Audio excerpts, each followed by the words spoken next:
1947 देश का पहला स्वतंत्रता दिवस। उस शाम दिल्ली के प्रिंसेस पार्क में ब्रिटिश का झंडा उतारकर तिरंगा फहराया जाना था। तब वहां 30,000 लोगों के इकट्ठा होने का अनुमान लगाया गया था, लेकिन हकीकत में 5 लाख लोगों का सैलाब उमड़ पड़ा।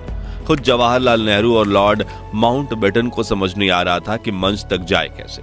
पंडित नेहरू को लोगों के कंधों पर चढ़कर मंच तक पहुंचाने की जद्दोजहद करनी पड़ी और लॉर्ड माउंटबेटन तो अपनी बग्गी के बाहर से ही नहीं निकल पाए। लॉर्ड माउंटबेटन की बेटी पामेला कहती हैं कि जब मैं वहां पहुंची तो पंडित नेहरू ने मुझे चिल्लाते हुए कहा कि तुम लोगों के सिर और कंधों पर पैर रखते हुए मंच पर आ जाओ, वो बिल्कुल बुरा नहीं मानेंगे। तो मैंने कहा, मैंने ऊंची एड़ी वाली सैंडल पहनी है जो लोगों को चुभ सकती है। तब नेहरू फिर बोले, तो सैंडल को हाथ में लो और आगे बढ़ो।